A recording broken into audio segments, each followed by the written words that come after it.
The first segment of the first episode of the 1985 television series The Twilight Zone, co-adapted by Alan Brennett and Harlan Ellison from Ellison's short story of the same name and directed by Wes Craven, plays on the familiar literary and cinematic motif of the doppelganger. This concept often explores the duality of the individual and the idea of selfhood or societal values being interrogated.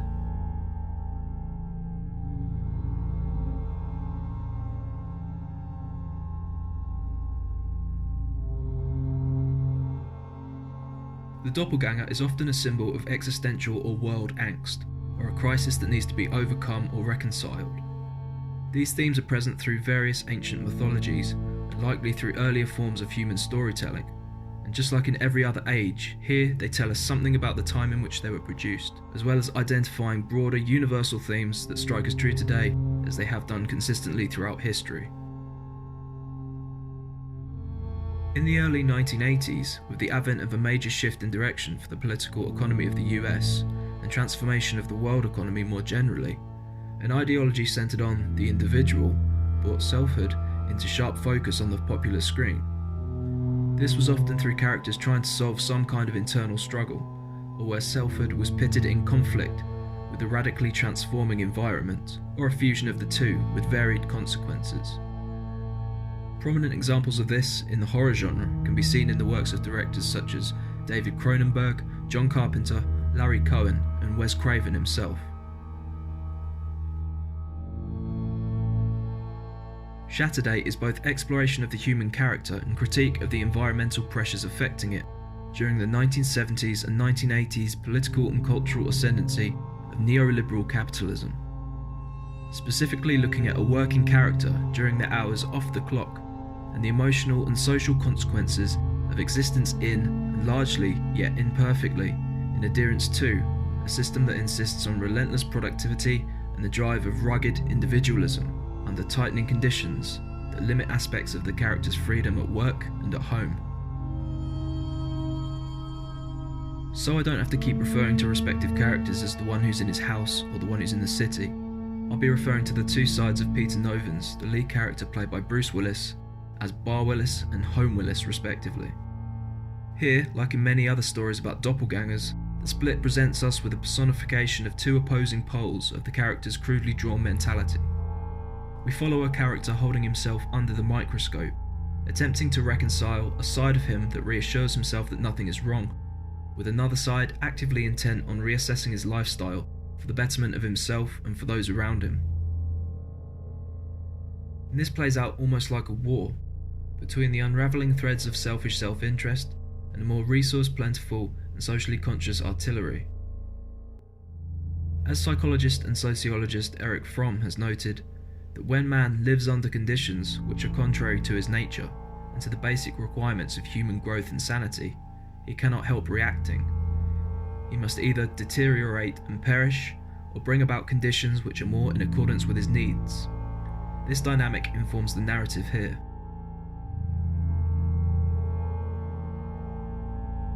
The concepts of want and need are introduced immediately, drawing our attention to the theme of survival in relation to the character's economic position. Here it stands for the individual, driven to breaking point, attempting to maintain an intense and tightly constrained form of lifestyle, where a basic maintenance of the mentality, of mental health, and of healthy social relationships become the things suddenly screaming out for attention after being suppressed for so long. Work life informs how settled we are in terms of concerns over money, and then how much free time and ability we have to relate meaningfully to others, and then develop interests with these worries hanging over us. For many of us, free time still doesn't really let us leave the day behind in terms of preparing ahead, stresses carried over, and general fatigue. So the tight constraints of the day inform the limits of what can be achieved at night, or when we're technically off the clock. And all of these amount to what are basic but fundamental questions about freedom and democracy, and the episode goes some way to pointing this out. These elements in suddenly putting life direction and values under the microscope inform the crisis of our lead character and tell us something about how this lifestyle, as a result of ideals invested from the neoliberal corporate man common sense, make use of his time, and then what consequences this has on his ability to think and focus on anything else given how the process has managed to keep these things from his mind, or at least on the back burner until now. This dovetails nicely into the character split, and the lack of importance Peter Novins has assigned to a thoughtful self-reflection free from, or with caution towards, how the dominant culture suggests he should go about doing that. The opening scene in a smoky private high-life bar, with all the aesthetic of a dive bar, sets up ground zero for the event. Novins is closer aligned with the instability and self before others characteristic of neoliberal capitalism, that loosens bonds of trust and commitment, than to anything Jamie, the person he's meant to be meeting, may be fully comfortable associating with. Maybe Jamie's existence is a similar one to his. This instability, or as sociologist Richard Sennett puts it, flexibility, is used as another way to lift the curse of oppression from capitalism, and substitutes new controls rather than abolishing the rules from the past. He notes that workers are asked to behave nimbly, to be open to change on short notice, to take risks continually, and to become ever less dependent on regulations and formal procedures. He continues on to note that anxiety arises naturally out of these circumstances, and then asks, how do we decide what is of lasting value in ourselves, in a society which is impatient? All of this plays into the story and builds a sense of what the two sides of Peter Novins are about.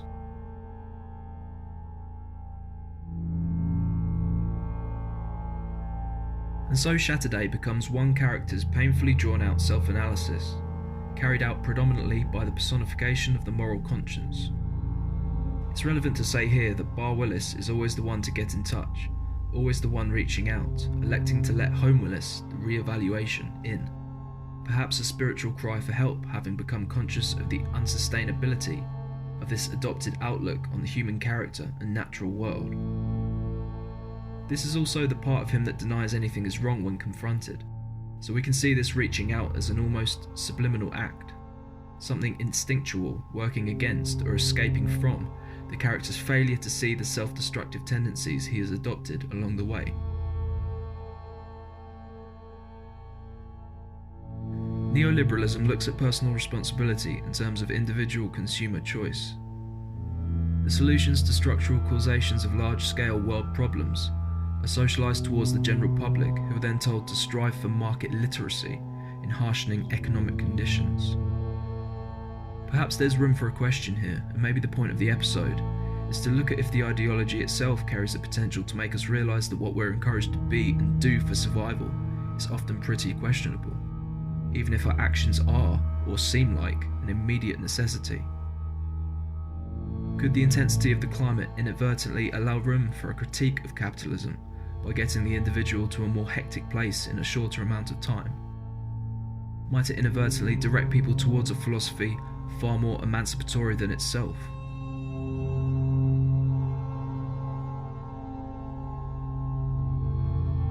While capitalism undoubtedly allows for the freeing up of barriers to understanding, it has also been known to create barriers where understanding would be injurious to it. Embarking on a re-evaluative quest for spiritual meaning in a neoliberal environment, where education and professional training is guided towards being the best neoliberal you can be, poses its own problems. The tools for emancipation would need to be discovered and then sharpened, and even then we would still need to find a way to exist on the terms of the self-realised character in the realm of the old one. A position perhaps more likely to leave us wayward, rather than as expert cartographers.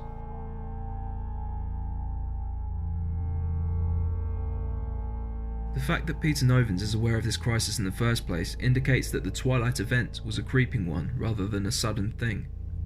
It tells us that this character has been disregarding instinctual feelings about an organisation of work that insists on an intensity designed for keeping human beings unsettled, and character of work, public relations, that, at its basic level, means creating a deficiency, usually through fear, to foster support for ideas or products.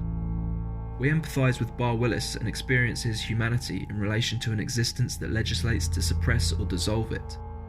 We share his frantic sense of injustice at the cost of living. Colours contrast sharply as Bar Willis dials a version of himself at home. Neo-noir metallic night blues are counterposed with warm, wholesome, red-tinted, homely shades. We feel the temperature not only in the colour but also through what's going on or not going on in each place.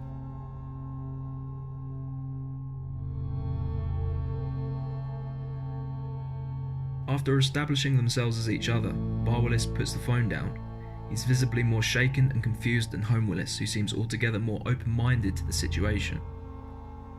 Bar Willis gets more anxious by the minute. He rushes outside after raising his voice to the barman. If Jamie comes by, he, perhaps not breaking any real continuity, won't be there. We can identify in Peter Novans what Richard Sennett observed as the element of no long-term professional flexibility under neoliberalism, where fleeting forms of association are more useful to people than long-term connections. The better armour of detachment and superficial cooperativeness. Neoliberalism erodes worker protections while strengthening employer rights, an instability alluded to in political speeches and high-level documents about fighting the enemy within, curbing the excesses of democracy, or shaking the pack, in a place where a violent economic centrifuge of harsh competition leading to essential inequality would continue operating on human beings. Classical liberals could see the resulting effects for what they were, and many concluded that in systems that hold such an authority over an individual's life, that where their pursuits didn't succeed in filling and satisfying the wants of his soul, for example, when engaged in repetitive, time and energy consuming work, the influence would be not only less salutary, but even pernicious, when he directs his attention more to the results and regards the occupation itself merely as a means. We start to see some of these things appearing in the character. In his hectic drift towards the phone booth, he touches a number of people on the arms, grasping out for stability in a world shaken, for confirmation of his existence, with the phone booth 20 feet from the bar exit proving too far away for the urgency of reassurance.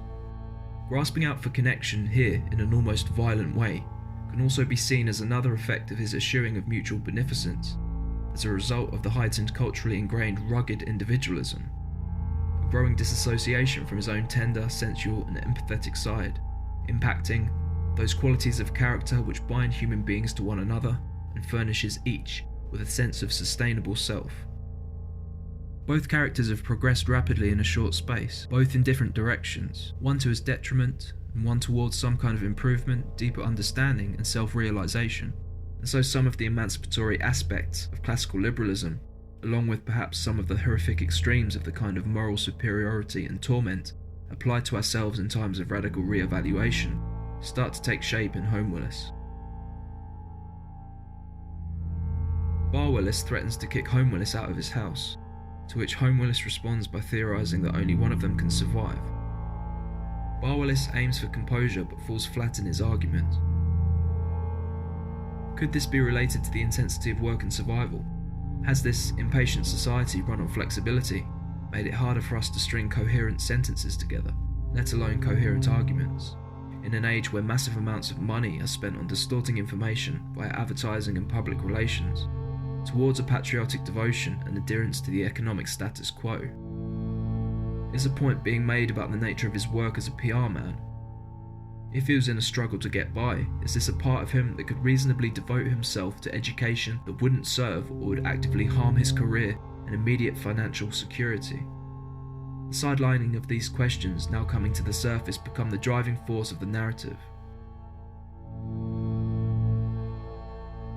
Like a manager telling you to leave your problems at home, or that it's about being professional, Bar Willis disregards that to a substantial degree work-life informs the foundational stability of home life, and never really separates from the personal life insofar as each environment contributes to how we cope in the other. He insists on the separation that he is trained to idealise, but one the Twilight Zone is showing him isn't really possible. Home Willis's response to this is delivered with an aggressive, morally superior tone, one that if he was aiming at another person rather than a part of himself, the episode could be read in a very different way. And it retains some of the fear from that dynamic, because the point of the episode is fear of part of the self, but is presented as fear as the other thing threatening the existence of me, to the extent that we're following Bar Willis as the main character.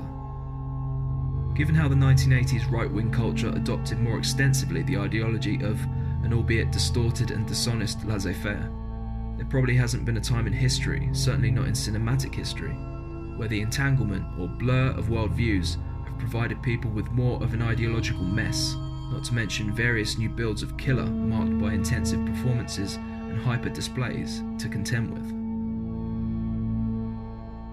Making it is the staple, the main goal of Barwillis's lifestyle, the bootstraps entrepreneurial market negotiator he prides himself on being or trying to be.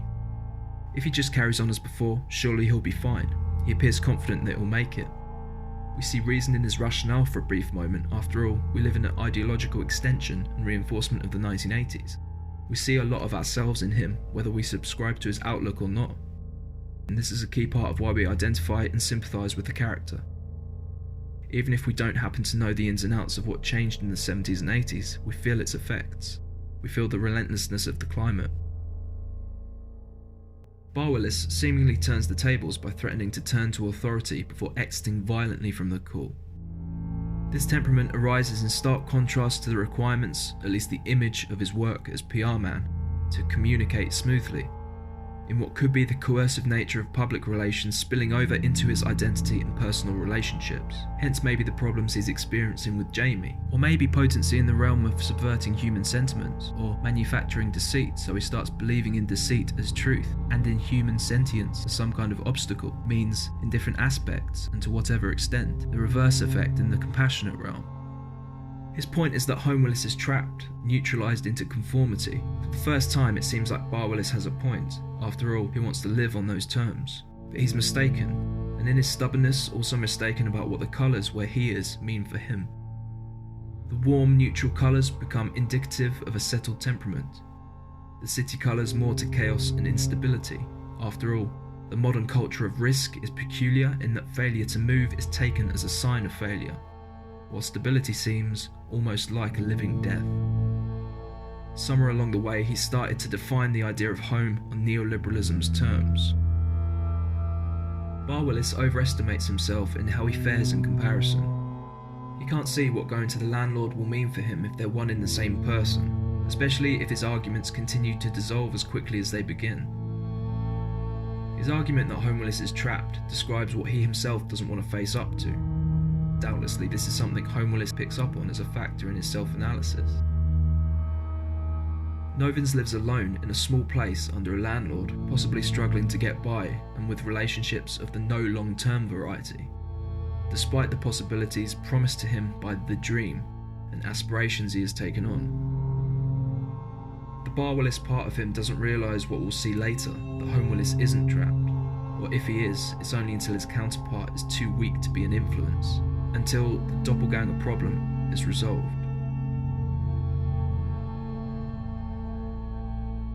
Barwillis tries to maintain control over his life, to the backdrop of rattling keyboards, telephones and other office-based percussive murmurings, the same kind that have perhaps been filling his days and punctuating his growing alienation.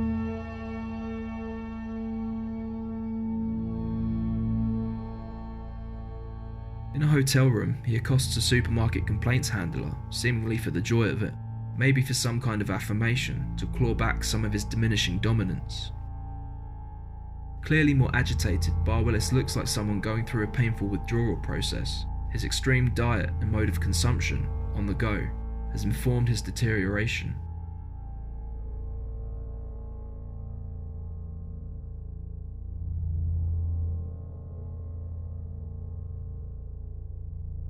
He calls Holmwillis again, who responds, "I'm me and you're just a little piece of me." Holmwillis acknowledges that he is still a part of him, so there still has to be the question of, what effect will losing Barwillis have on Holmwillis if what he says is true? If either one ceases to exist, surely the other would have nothing to measure their motivations against.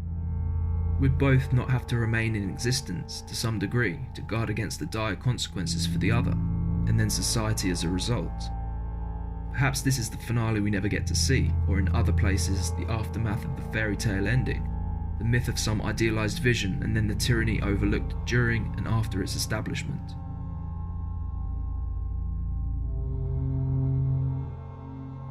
As spectators to this, we sympathise with Barwillis and his emotional distress, but we also see the social conscience and meditative reflection of Holmwillis as desirable, even if the actions of both you could question, with neither of the characters shown to be likeable. The next scene is probably the hardest to watch.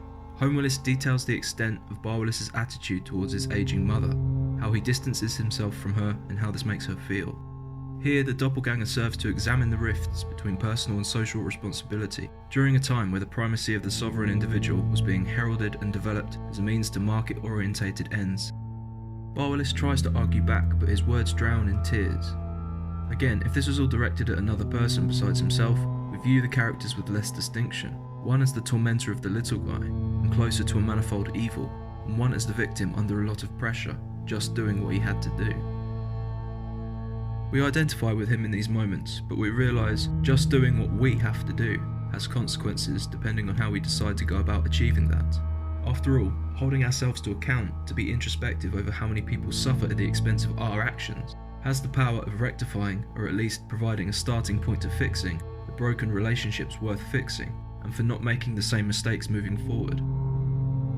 So the moralising torment of Home Willis can be justified in this sense, at least more so than preaching outwards and telling people what their freedom should mean, or dictating that there is no alternative.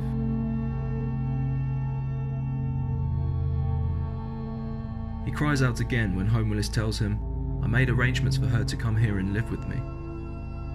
We remember Bar Willis mentioning living in 3.5 rooms. The gulf between what this character can afford financially and what he has been promised by the culture reveals itself here.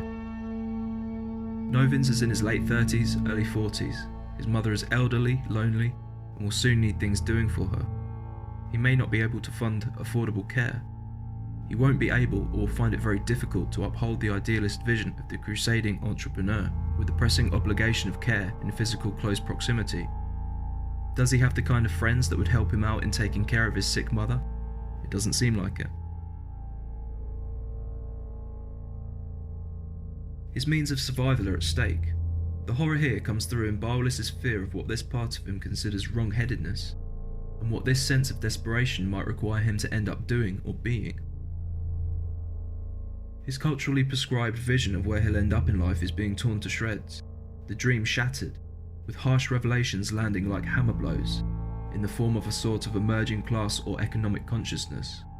Affordability is the theme that doesn't go away, as Peter Novins reassimilates the pieces carved from him by the requirements of the prevailing cultural ideology, not being able to afford a life without them for what's ahead. The decline of Bar Willis is painful for us to see, as the episode unpacks what it means to be a follower of dominant cultural prescriptions, and then the shock when you come to terms with everything that demands of you. The cinematography during the finale also implies the relief in the moment of realisation, that there are ways of living more attuned towards the full development of the human character, even if that means external conditions will be a lot harder until a way can be found to employ the newly realised character into the existing world.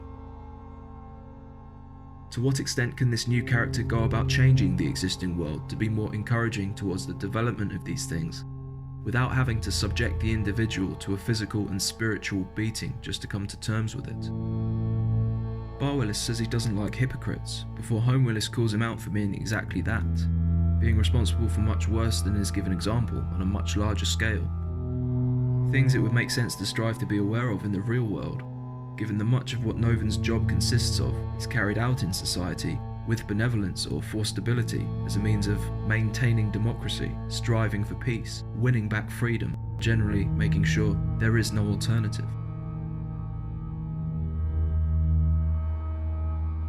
Home Willis refers to a corporation that will strip mine the guts out of that county, and they'll get away with it with the publicity campaign that you dreamed up. In other words, extracting valuable nourishment. Home Willis reveals he cancelled a job Bar Willis had accepted. The misery is piled on, though also with the positive effect of freeing up time to organise himself and address several issues that Bar Willis had brought about. Did Novins take the PR job because it suited his ethical outlook to begin with, or was he obliged to take the job because he was under pressure and didn't have much of a choice? How long did it take for the logic to become instilled in him and act as the pretext for his behaviour? If there were technically other job choices, how many of them would have insisted on essentially the same basic terms as this job under neoliberalism? Novins unwittingly integrated capitalist common sense into his own life, but to blame him for his condition, at least in any hardline way, is prone to take on the character of the neoliberal locus of blame on the individual human being, or the side of government that, in effect, supports lifting people out of poverty.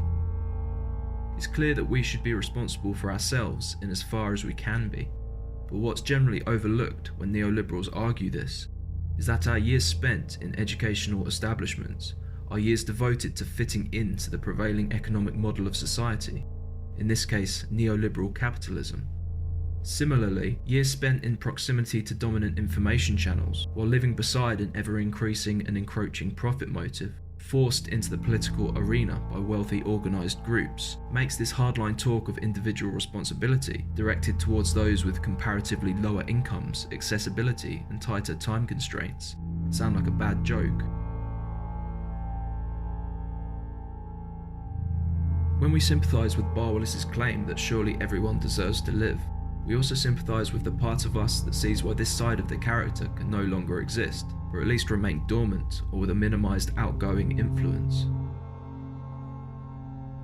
A great dramatic and satirical example of this can be seen in another film to explore duality in the doppelganger, Bruce Robinson's 1989 film How to Get Ahead in Advertising, where Richard E. Grant's character experiences a growth on his shoulder that starts tormenting him in a similar way to how Home Willis torments Barwillis in this. Here though, Barwillis, this part of Novans, has turned into a grey, dishevelled patient in a hotel room. It's a human circumstance where you might expect someone to be stroking his hair or bringing him soup, but here nobody does, and nobody will. Home Willis is now the one to make the connection, but only to ensure a smooth departure for his counterpart and transition for himself.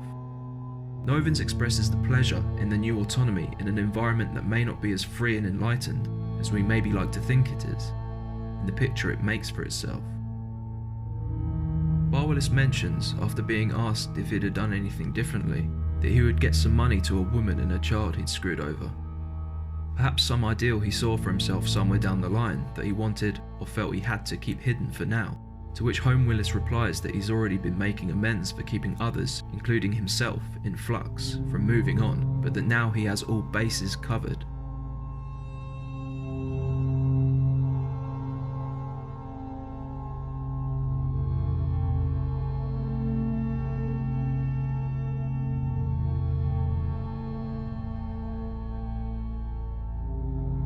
SHATTERDAY, through the doppelganger, showcases the tragedy of an individual when they subordinate their lives to a governing authority, and when the individual's outlook starts to imitate the rhetoric and actions start to imitate the processes of dominant power structures. Peter Novans is an embodiment of the social and psychological alienation possible in a heightened capitalist environment, where the reconfiguration of rights and therefore powers, from collective organising to managerial control, require the individual to tighten ship with fewer safeguards, and in a fashion that replicates that institutional intensity, all in a place where wages were started to stagnate as the cost of living started growing, and continues to grow, increasingly disproportionately to wage growth. Some argue that this intensity doesn't stop when the work is finished, but carries over into every part of our lives away from work, while dominant channels of information and entertainment, spaces where we wind down, produce content within perimeters favourable, or at least non-threatening to things as they are, and many have argued as distraction from our primary human concerns. While the 1980s and current cultural emphasis is on freedom, liberty and the individual, it also ignores structures of dominance such as corporate entities that radically obscure and detract from the original ideas set out by Enlightenment thinkers, and in doing so subjects individuals to ways of living pointedly opposed to any picture of human freedom classically theorised about. The character of neoliberal individualism also breaks with classical liberalism in how it regards others. It substitutes the importance of a natural development into social benefit with the importance of the individual as its guiding force, as an end. The case of Peter J. Novans is an embodiment of a classical liberal conception of liberty, reasserting itself through various states of the human character, where its ideals have either been observed or appropriated dishonestly.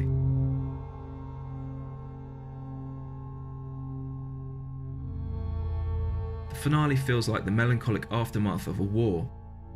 In 1981, Margaret Thatcher famously said that economics is the method, the object is to change the heart and soul. The emergence of Home Willis represents the fighting descent to this change, or drift, taking hold of his life, for which he has now found some form of resolution as he drives away into the evening calm.